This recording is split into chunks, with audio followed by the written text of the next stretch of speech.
Hi అండి. అందరికీ నమస్కారం. Welcome to my channel. ఈ వీడియోలో ఏపీ ప్రభుత్వ పెన్షనర్స్ అందరికీ ఇప్పుడే అందిన తాజా వార్త అండి. ముఖ్యంగా పెన్షన్‌కి సంబంధించిన పూర్తి తాజా సమాచారాన్ని ఈ వీడియోలో తెలుసుకుందాము.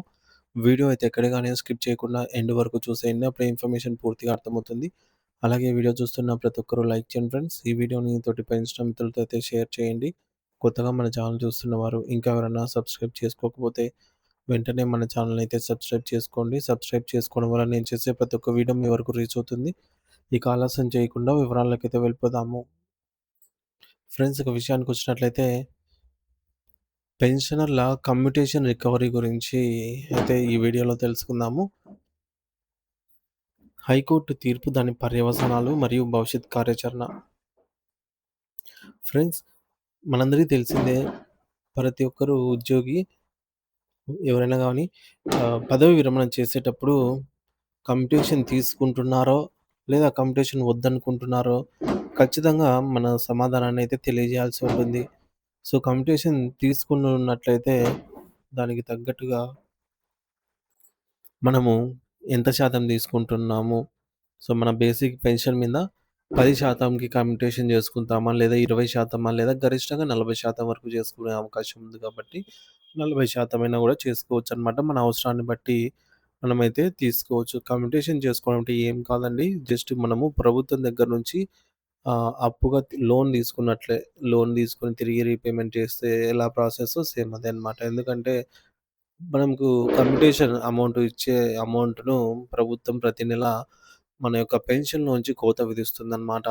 ఎంతైతే అమౌంటు మనము కమిట్ చేస్తామో ఆ అమౌంట్ అనేది 15 సంవత్సరాల వరకు కోత విధిస్తూ ఉంది.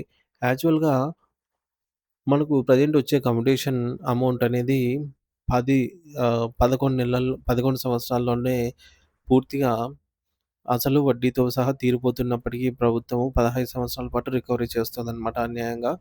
సో, దీనికి సంబంధించి కొందరు పెన్షనర్స్ కోర్టుకు వెళ్లారు. కోర్టు గూడా తీర్పిచ్చింది. కానీ తర్వాత ఏమైందనేది ఇప్పుడు చూద్దాము.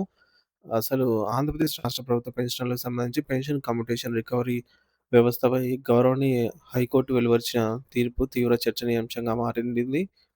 సో, గతంలో అన్నమాట ఇదంతా. ఈ తీర్పు దాని నేపథ్యం కోర్టు పేర్కొన్న ఆదేశాలు, పెన్షనర్లు దానిపై ప్రభావం ఎలా ఉందనేది ఇప్పుడు చూద్దాము. సో, కోర్టేమో పదవి విరమణ సమయంలో పెన్షనర్లు తమ పెన్షన్‌లో కొంత భాగాన్ని ఏకమొత్తంగా అంటే కమ్యూటేషన్ తీసుకున్నందుకు గాను నిర్దిష్ట కాలం పాటు నెలవారీ పెన్షన్ నుంచి కొంత అమౌంట్ ఎంతైతే కమ్యూట్ చేస్తారో ఆ అమౌంట్ రికవరీ చేయబడుతుంది. ఈ రికవరీ కాలాన్ని 15 సంవత్సరాలు అంటే 180 నెలలు అనేది తగ్గించాలని పెన్షనర్ల ప్రధాన వాదన ఉండేది. ఇప్పటికీ ఉంది. సో, దీనికోసం పెన్షనర్లు ఏం చేశారంటే న్యాయ పోరాటం చేసిన్నారు. సో, పెన్షన్‌లు న్యాయ పోరాటం చేస్తారనమాట. ఈ యొక్క సమస్యపై గతంలో ఆహ్, విజయవాడ హైకోర్టులో కేసులు దాఖలయ్యాయి. కేసులు దాఖలైన తర్వాత కోర్టు తీర్పు ఇవ్వాలి కాబట్టి మధ్యంతర ఊరటైతే ఇచ్చిందనమాట. అంటే 11 సంవత్సరాలు 3 నెలలకు తగ్గిస్తూ మధ్యంతర ఉత్తర్వులిచ్చింది. దీనికి గాను అప్పటి ట్రెజరీ అకౌంట్ శాఖ డీటీఏ అమరావతి కూడా మెమో జారీ చేసింది. ఇక మీదట ఈ యొక్క 11 సంవత్సరాలు 3 నెలలు అనగా 135 నెలలకే మనము కమ్యూటేషన్ అనేది రికవర్ చేస్తామని జెప్పేసి మెమో జారీ చేసిందనమాట. ఆల్రెడీ ఎక్కువ అమౌంట్ అంటే 180 నెలలు గాని, లేదా 135 కంటే ఎక్కువ నెలలు రికవరీ చేసిన వారికి రీఫండ్ గూడా చేస్తామని చెప్పి ఆశ పెట్టిందనమాట పెన్షనర్స్ అందరికీ. సో, ఇది అప్పటికి తాత్కాలికంగా ఊరట ఇచ్చినప్పటికీ, తర్వాత ఫైనల్ తీర్పులో మొత్తము రివర్స్ అయిందనమాట. సో, ఫైనల్ తీర్పొచ్చేసి తుది తీర్పు. రిట్ పిటిషన్ నంబర్ స్క్రీన్ పైన అయితే చూడొచ్చు డేటు. అయితే మధ్యంతర ఉత్తర్వులతో ఆశలు చిగురించినప్పటికీ తుది తీర్పు అనేది పెన్షనర్లకు ప్రతికూలంగా వచ్చి కమ్యూటేషన్ రికవరీ కాలాన్ని 15 సంవత్సరాల నుంచి 11 సంవత్సరాల 3 నెలలకు తగ్గించాలన్న అభ్యర్థనను త్రోసిపుచ్చుతూ కోర్టు దాఖలైన అన్ని కేసులను కూడా కొట్టివేసిందనమాట. అప్పటి వరకు ఉన్న కేసులన్నీ కూడా కోర్టు కొట్టివేసింది. ప్రభుత్వానికి అనుకూలంగానే ఇక్కడ తీర్పు రావడం జరిగింది. ఈ తీర్పులో కోర్టు ప్రస్తావించిన ముఖ్యమైన అంశాలు. సో, ఇందుకు గాను కోర్టు ఏం చెప్పిందంటే ఉద్యోగి సమ్మతి. ముఖ్యంగా ఉద్యోగి పదవి విరమణ చేసే సమయంలో కమ్యుటేషన్ నిబంధనకు సమ్మతి అంటే సమ్మతి అతను ఒప్పుకొని సంతకం చేసి ఉంటాడు కాబట్టి, ఆ నిబంధనకు కట్టుబడి ఉండాల్సిందే. అగ్రీమెంట్ ప్రకారంగా ఇది జరుగుతోంది అంటున్నారు. రెండవది అంటే అగ్రీమెంట్ ఓకే గానీ, కానీ ఆహ్, మానవతా దృక్పథంతో ఆలోచిస్తే ఇది కరెక్ట్ కాదనమాట. సో, అప్పుడు మనకన్నీ తెలిసి ఉండొచ్చు, తెలిసి ఉండకపోవచ్చు. ఇంత నాలెడ్జ్ అప్పుడు ఉండకపోవచ్చు.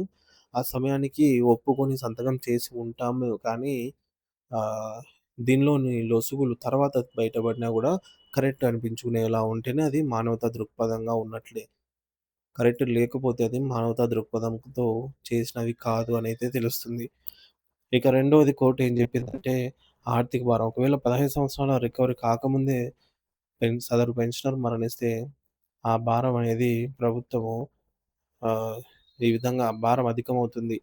సో, ఫ్యామిలీ పెన్షనర్స్ దగ్గర నుంచి ఎలాగో కంప్యూటేషన్ రికవరీ చెయ్యరు కాబట్టి నష్టమొస్తుందని జెప్పేసి గూడా అంటే వాటన్నిటిని భరించాలి కాబట్టి అని చెప్పిందనమాట కోర్టు.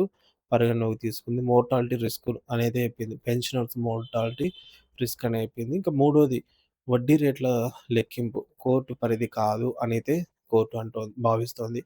సో, కోర్ట్ ఏమంటుందంటే, ఇవన్నీ సివిల్ కేసులు. వడ్డీ రేట్లు ఇవన్నీ గూడా మీరు తేల్చుకోవాలి. వడ్డీ రేట్లు తగ్గాయనే కారణంతో రికవరీ కాలాన్ని తగ్గించాలని కోరడం, దానిపైన లెక్కలు వేయడం కోర్టు పని కాదిది. సో, కోర్టు కోర్టుకు వేరే పనులు చాలా ఉన్నాయి. సో, ఈ అంశాలన్నీ ప్రభుత్వం పీఆర్‌సీ ద్వారా పరిశీలించుకోవాలనైతే సూచించడం జరిగింది. సో, పెన్షనర్స్ అంతా గూడా ఆహ్, ఆనందం చిగురించినట్టే చిగురించి మళ్ళీ ఆవిరైపోయిందనే చెప్పొచ్చు. ఇక చట్టపరమైన పరిశీలన.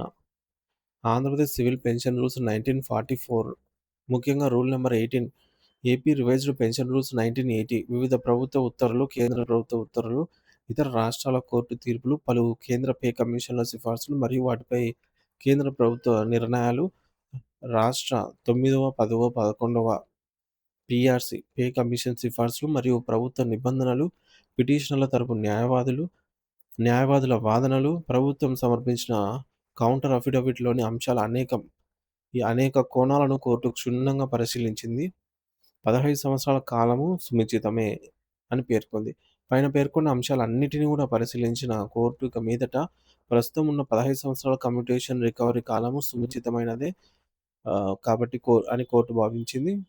పిటిషనర్లు కోరినట్లుగా దానిని 11 సంవత్సరాలు 3 నెలలకు తగ్గించడం సాధ్యం కాదని స్పష్టం చేస్తూ అన్ని పిటిషన్‌లనైతే కొట్టివేసింది. మరి ఈ తీర్పు పర్యవసానాలు మరియు పెన్షన్‌లపై ప్రభావం ఎలా ఉందంటే, తీవ్ర నిరాశ. ముఖ్యంగా ఈ తీర్పు వల్ల పెన్షనర్లలో తీవ్ర నిరాశ, నిస్పృహ అయితే కలిగించింది అని చెప్పాలి. సర్క్యులర్ రద్దు. గతంలో ఇచ్చినటువంటి 135 నెలల దాటిన వారి నుండి రికవరీ నిలుపుదల చేస్తూ ప్రభుత్వం జారీ చేసిన సర్క్యులర్ ఉత్తర్వులు కూడా ఈ తీర్పు కారణంగా రద్దయిందనమాట. ఇక తిరిగి రికవరీ ప్రమాదం. దీని ఫలితంగా 135 నెలలు దాటిన వారికి తర్వాత 15 సంవత్సరాల లోపు రికవరీ నిలుపుదల చేయబడిన వారి నుండి ప్రభుత్వం రికవరీ వదులు తిరిగి రికవరీ చేసే ప్రమాదం గూడా జరిగిందనమాట. మరి కమ్యుటేషన్‌ని మనము తిరిగి మళ్ళీ 11 సంవత్సరాలు 3 నెలలకు తగ్గించుకోలేమా అంటే ఉన్నది. మార్గమైతే ఉందండి. సో, 12 పీఆర్‌సీ ద్వారా అయితే తగ్గించుకునే అవకాశం అయితే ఉంది. వివిధ పెన్షనర్ల సంఘాల స్పందన మరియు భవిష్యత్ కార్యాచరణ ఏంటంటే, శ్రీ పీఎస్ఎస్ శాస్త్రి గారు, ఏపీఎస్‌జీఆర్‌ఈఏ రాష్ట్ర అధ్యక్షులు విజయవాడ, సుప్రీంకోర్టు న్యాయవాది శ్రీ గంగమనాయుడు గారితో శ్రీ వి. గురూజీరావు గారి ద్వారా సంప్రదించి కోర్టులో అప్పీలుకు వెళ్ళే సాధ్యాసాధ్యాలను పరిశీలించి తదుపరి చర్యలనైతే తెలియజేస్తామని పేర్కొన్నారు. కానీ ఇంతవరకు ఎటువంటి అప్డేట్ లేదు. State government pensioners association AP Guntur ఏమనిందంటే, ఈ సమస్యను కోర్టు ద్వారా గాకుండా ప్రభుత్వంతో చర్చల ద్వారా ఉత్తర్వుల ద్వారా పరిష్కరించుకోవాలని మొదటి నుండి చెబుతూనే ఉన్నామని గుర్తు చేశారు. State government pensioners association AP వారు. అలాగే స్టేట్ ఎగ్జిక్యూటివ్‌తో తీసుకున్న నిర్ణయం మేరకు కోర్టుకు వెళ్లకుండా ప్రభుత్వానికి పలుమార్లు వినతి పత్రాలు సమర్పించామని కూడా తెలిపారు. ప్రస్తుత పరిస్థితుల్లో 12వ పే కమిషన్ ఏర్పాటైన తర్వాత కమిషనర్‌కు అన్ని వివరాలతో కూడిన వినతి పత్రాన్ని సమర్పించాలని, మరోవైపు ప్రభుత్వానికి నేరుగా విజ్ఞప్తి చేస్తూ 135 నెలల వరకు రికవరీని తగ్గిస్తూ జారీ చేసిన సర్క్యులర్ స్థానంలో శాశ్వత ప్రాతిపదికన జీవో విడుదల చేయాలని అయితే ప్రయత్నాలు కొనసాగిస్తామని జెప్పేసి హామీ ఇవ్వడం జరిగింది. మరి state government pensioners association, doctor BR Ambedkar Konaseema జిల్లా అమలాపురం నుంచి వీరు కూడా హైకోర్టు తీర్పు నేపథ్యంలో పెన్షనర్ల పట్ల సానుభూతితో పరిశీలించి 135 నెలలకు కమ్యూటేషన్ రికవరీని పునరుద్ధరిస్తూ జీవోను జారీ చేయవలసిందిగా ప్రభుత్వాన్ని కోరాలని విజ్ఞప్తి చేశారు. కానీ ఇంతవరకు ఎటువంటి అప్డేట్ లేదు. ఇక ఇతర రాష్ట్రాలైన మరియు కేంద్ర ప్రభుత్వ పరిస్థితి. ఈ సందర్భంగా ఇతర రాష్ట్రాల్లో కమ్యూటేషన్ రికవరీ కాలం ఎలా ఉందో పరిశీలించినట్లయితే గుజరాత్‌లో 13 సంవత్సరాలకే కమ్యూటేషన్ పూర్తవుతుంది. మధ్యప్రదేశ్‌లో 12 సంవత్సరాలే కమ్యూటేషన్ ఉంటుంది. ఒరిస్సాలో 12 సంవత్సరాలు. పంజాబ్ అండ్ హర్యానా హైకోర్టులు కూడా గతంలో ఇవే అంశాలపై 15 సంవత్సరాల కమ్యూటేషన్ రికవరీని సమర్థిస్తూ అందుకు వ్యతిరేకంగా దాఖలైన పిటిషన్లను డిస్మిస్ చేసింది. మరి ప్రస్తుతము ఏపీ హైకోర్టు కూడా అదే బాటలో ఉంది. మరి కేంద్ర ప్రభుత్వం ఏర్పాటు చేయబోయే తదుపరి పే కమిషన్ సీపీసీలో రికవరీ వ్యవధి తగ్గింపు కోసం అఖిల భారత రాష్ట్ర ప్రభుత్వ పెన్షనర్ల సమాఖ్య ఏఐఎస్‌పీఎఫ్ ద్వారా ప్రయత్నాలు జరుగుతున్నాయని ఏఐఎస్‌పీఎఫ్ సెక్రటరీ శ్రీ సుధాకర్‌తో చర్చించినట్లు సమాచారము. ఈ అంశాన్ని ప్రధానమంత్రికి సమర్పించనున్న వినతి పత్రంలో కూడా చేర్చినట్లయితే తెలుస్తోంది. మరి హైకోర్టు తీర్పు పెన్షనర్లకు ప్రతికూలంగా ఉన్నప్పటికీ నిరాశ చెందాల్సిన అవసరం లేదని, వివిధ మార్గాల ద్వారా ప్రయత్నాలు కొనసాగించాలని పెన్షనర్ల సంఘాల నాయకులు పిలుపునిస్తున్నారు. మరి ప్రభుత్వం త్వరలోనే ప్రభుత్వంతో చర్చలు, తదుపరి పే కమిషన్ విజ్ఞప్తులు మరియు అవసరమైతే సుప్రీంకోర్టును ఆశ్రయించడం వంటి ప్రయత్నాలు కూడా ఉన్నాయి. ఇతర రాష్ట్రాల అనుభవాలు, కేంద్ర ప్రభుత్వ పరిణామాలు కూడా భవిష్యత్తు కార్యాచరణకు దిశానిర్దేశం అయితే చేస్తాయంటున్నారు. ఆలస్యమైనప్పటికీ పెన్షనర్ల కార్యాచరణకు దిశానిర్దేశం చేస్తాయి. ఆలస్యమైనప్పటికీ కూడా న్యాయమైన కోరిక నెరవేరుతుందనైతే ఆశిద్దాము. ప్రభుత్వాలు కూడా పెన్షనర్ల ఆర్థిక ఇబ్బందులను, వారి సుదీర్ఘ సేవలను పరిగణలోకి తీసుకొని మానవతా దృక్పథంతో ఈ సమస్యను పరిశీలించాల్సిన అవసరం ఎంతైనా ఉంది ఫ్రెండ్స్. సో, ఈ విధంగా అయితే చెప్పారనమాట గతంలో. కానీ ఇంతవరకు దీనికి సంబంధించి పురోగతి ఏమీ కనిపించలేదు. కానీ మళ్ళీ పీఆర్‌సీ కమిషన్ నియమించిన సందర్భంగా ఈ విధంగా మళ్ళీ ఈ అంశం ఖచ్చితంగా అయితే నోటీస్‌కొస్తుంది. పీఆర్‌సీ నోటీస్‌కి. ఖచ్చితంగా ఈసారి దీనికి సంబంధించి ఆలోచించి ఒక నిర్ణయం తీసుకుంటారనైతే ఆశిద్దాము. Thank you for watching this video.